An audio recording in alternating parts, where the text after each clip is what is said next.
What's going on YouTube? Today I bring you my best undrafted free agent signings of this year.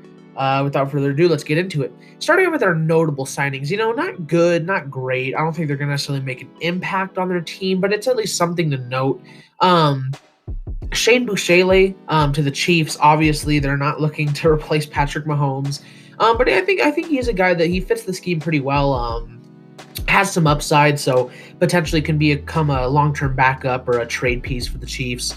Adrian Ely to the Ravens. I really like the scheme fit there.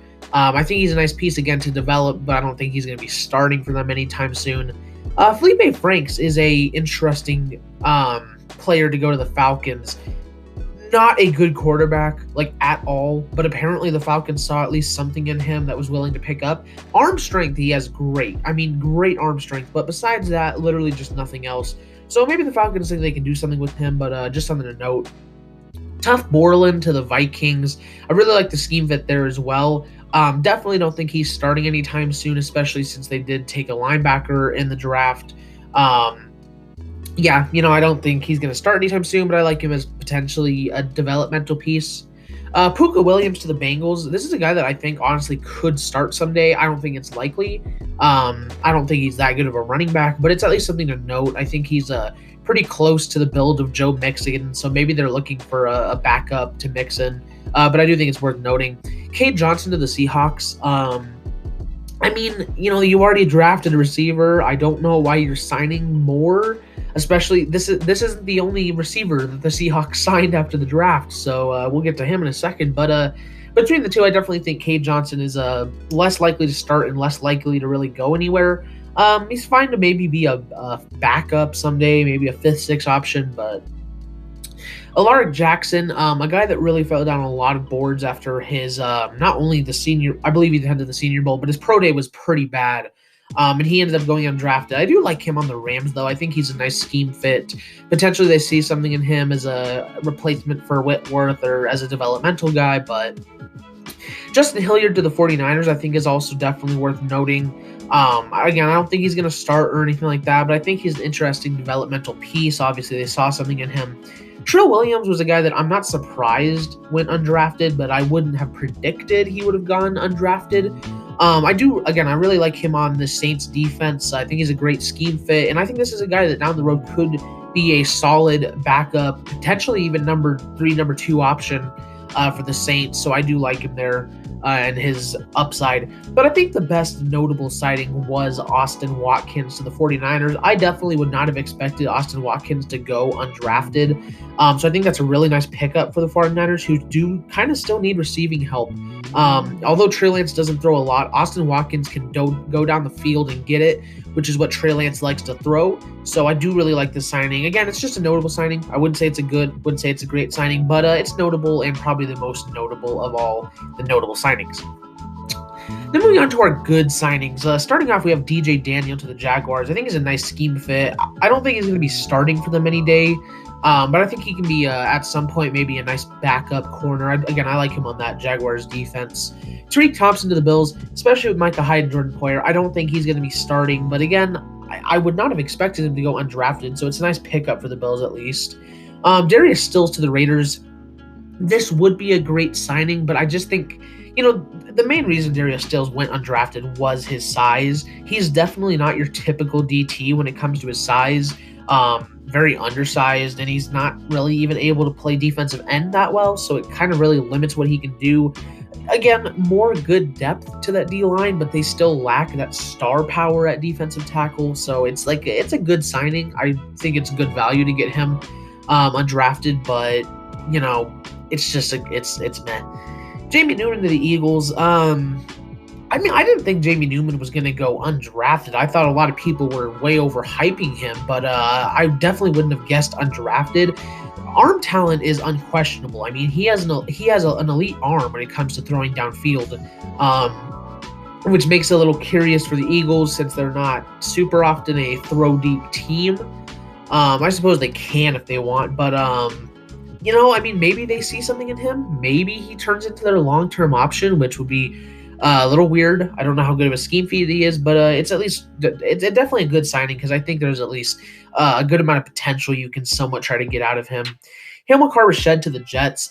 This would be a great signing if not for the scheme fit. I'm imagining they're going to be moving to that 4-3 Shanahan type defense, and I definitely don't think he fits that. I think he's an outside linebacker strictly. Otherwise, he's a very good underrated pass rush talent, very raw, and can develop into a starter. But I just don't think that the Jets are the right scheme to do that. So that's why it's just a good signing. I don't think it's going to go anywhere because of that. Maybe he gets waived though when a team that fits his the way he plays picks him up. But yeah, for right now, it's just a good signing. And David Moore to the Panthers. This was one of the more underrated signings that I haven't seen people really talking about. I really liked Moore out of Grambling State, and again, I would not have predicted him to go undrafted. I think the Panthers could use that guard/center presence that he really brings. And even if he's just a young developmental guy, I think he can be a very solid backup in the NFL. And potentially even a starter someday. I really do like David Moore, so I think that's a nice pickup for the Panthers. Jack Stoll to the Eagles. I really like this guy coming out of college at Nebraska. Very, very talented player. We'll just have to see if it translates to the NFL field. Very different game, obviously, and much, much better talent. Over there in the NFC East now with the Eagles, he's playing the Cowboys, which have a pretty stingy linebacker unit. You got Washington, who their linebacker unit's not the best, but they have a great defense. And the Giants have that insane pass rush to where, I don't know if he's going to make that much of a difference. I don't think he's going to be like the future over, what's his name? They're a tight end of their future right now, Dallas Goedert. I don't think he's going to be starting over Goedert, but I think he can be kind of like that solid number 2 option to Goedert if he does work out. The Cowboys picked up Nick Eubanks. They didn't draft a tight end, but I knew they would pick up one, whether it was the draft or undrafted free agents at some point. And I really, really like the fit of Nick Eubanks on the Cowboys. I think a lot of these teams hit the nail on the head with these fits. I really like him. I think he can be their number 1 tight end of the future. Honestly, I think he has that potential. He was my tight end number 10, so I don't think he'll be that good, but I do think he can be the best tight end on that roster. And again, the scheme fit is great, so I really like that by the Cowboys. The Seahawks with their other receiver signing, Tamorrion Terry. I mean, I like this a lot more than the Cade Johnson signing. I still don't like it that much. It would be a great signing if not for taking Dwayne Eskridge. And, Tamorrion Terry basically just is DK Metcalf 2.0. So let's say Dwayne Eskridge and Tamorrion Terry do work out as being pretty solid receivers for whoever they're playing. The Seahawks probably have the best receiving unit in the NFL at that point. I still think getting an offensive line is more important than that, but, I guess they're going about it a different way. Regardless, again, I can't make it a great signing because they took Dwayne Eskridge. I think they needed to focus more on the O-line, but it's still a very good signing, though, by the Seahawks. And then my best good signing was Shakur Brown to the Steelers. This was one of my underrated guys, one of my late round guys, and I was very surprised to see him go undrafted. I really liked what he did at Michigan State. Very nice, speedy corner. And I think that Steelers is one of those just made in heaven fits. They didn't really address corner in the actual draft, and I think this guy could have been one of their picks, and I would have given it probably an A+ because I really like Shakur Brown, and I think the Steelers is a great fit for him. So, yeah, Shakur Brown to the Steelers really liked. That's my favorite good signing. But moving on to the great signings. Starting at number 10, we have Drake Jackson to the Lions. Obviously they already upgraded their O-line big time by grabbing Penei Sewell. But Drake Jackson was another one of those guys where I wasn't high on him, but when he started to really slip like that, I thought whatever team took him at that point in the 6th, 7th round were going to get a steal, and then no one ever took him. So I think the Lions got a great player here. I think he has a lot of upside, and they can develop him into a starter someday, make that offensive line really, really good with Sewell, Decker, the center's name. Can't remember. But then at number 9, we have Paris Ford to the Rams. This was one of those guys that I made it very clear I'm much, much higher on than most people. He was my safety number 4, if I'm remembering correct.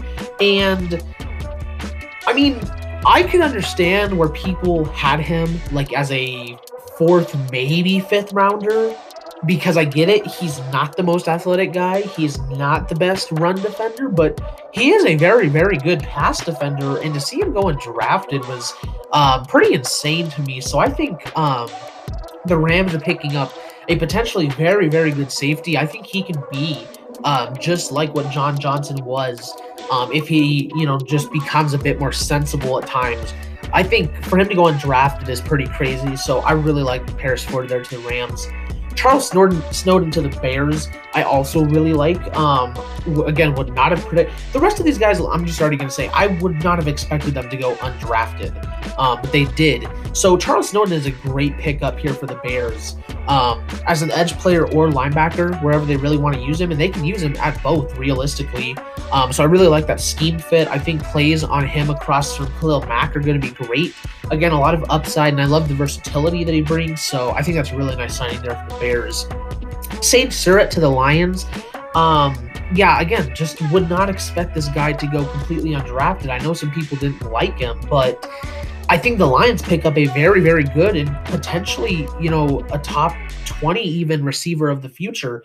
I haven't talked about him in my rankings or anything, but he does hold a lot of upside. I mean, his route tree is extremely limited, I will say that. But athletically, he is definitely there. I love his hands, and I think that's a solid pickup for the Lions, who didn't really focus that much on receiver in the draft. So I like that pickup there. Javion Hawkins, maybe one player that I'm a bit lower on than other people. Some have him their number one, number two undrafted signing, but I'm going to put him at 6. I do see a world where he does end up being like the Falcons starting running back of the future. He definitely has that potential. He really gives me those strong Aaron Jones vibes. So I do really like Javion Hawkins. I like the upside. I think the Falcons are a great fit for him. He can make that nice 1-2 punch duo with Mike Davis. But again, it's a running back, so I can't put him above some of these other guys. I think they'd make a much bigger impact if they work out in the NFL. So I'm going to have Hawkins down at 6, but I still do like the signing a lot. Ardarius Washington to the Ravens. Again, the fact that NFL teams are like so low on these undersized guys now are just ridiculous. Having Asante Samuel drop to the second round was stupid enough. The Chargers got an absolute steal of a pick there. But Ardarius Washington going undrafted is just insane. Like, the one thing you can nab him on is his size, and while he's the smallest guy, he's not the fastest, but he is still a very solid player in pass coverage. So to go undrafted is pretty ridiculous, and the Ravens to pick him up there is tremendous value for them. This, just because he's short and not the fastest doesn't mean he's not going to work out. Look at guys like, Jair Alexander. Height is not everything. So, I mean, this would be a heck of a steal for the Ravens if he turns out. Elijah Griffin to the Bills. Elijah Griffin being another one of those late-round sleepers for me. I would not have expected him to go undrafted, but he did, and I think that's a very solid pickup for the Bills. I think he's a fantastic scheme fit, and I don't think he'll ever be like their starter, but I think he can be a very, very solid contributor as a corner number 3 or potentially move him to safety. I really like the pickup for the Bills. I think he's a great fit. So then Kenny Yeboah to the Jets.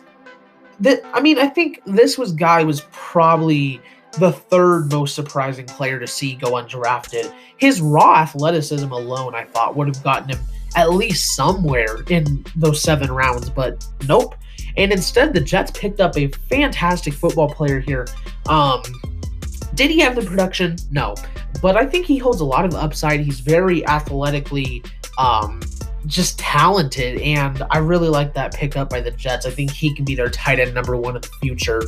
Marvin Wilson, second most surprising player to me to go undrafted, and the Browns picking him up is a lot of people's number 1 signings. I didn't put him number 1, but number 2 definitely makes a lot of sense. Marvin Wilson, if he does return to that 2019 form, the Browns are getting a first rounder not in the draft. And I mean, that's like the one kind of quote hole left on their team is that defensive tackle spot. So if he does pick up where he left off in 2019, the Browns got maybe the best non-pick of the draft. That would be an insane pickup if he does work out. So Browns are really hoping that there. He's just got to be less lazy. I was still so surprised when he went undrafted, though, and that's a very good pickup by the Browns. But in my opinion, I believe that the the best undrafted free agency signing was Dylan Moses to the Jaguars. I get it. There's some serious injury concerns right now. The dude played with a torn meniscus last year. People are sitting there and saying, "Oh, he sucked last year. He didn't look at all like he did the year before." Like all this crap. He was playing with a torn meniscus, and if anything, that should just tell you his attitude about things. He's not going to let something get in his way. He will be out on that field. And I think for having a torn meniscus, he played actually pretty freaking well. If the Jaguars get that 2019 Dylan Moses, again, they're getting a first rounder in undrafted territory. And I think a best case Dylan Moses is better than a best case Marvin Wilson. Miles Jack and Dylan Moses would make up an elite, scary duo, like probably the best linebacking duo in the NFL across from like maybe the Buccaneers. That'd be extremely scary because I think Joe Schobert's pretty overrated. Again, if he can get healthy and he can play like 2019, this is easily the best undrafted free agent signing for me, even if Marvin Wilson works out too, because Dylan Moses is just such an incredible talent. So for him to go undrafted, I think is completely ridiculous, and I think it's a great signing here by the Jaguars. But that is my undrafted free agency signings for the 2021 NFL Draft. The draft is over, but that doesn't mean that football is over. We're going to be talking about football coming up, predicting rookies, predicting records, predicting all that. The schedule is coming out May 12th, so that's our new little checkpoint to get to right now. Thank you guys so much for watching, and I will see all you guys in the next video. Bye-bye. Oh, and subscribe.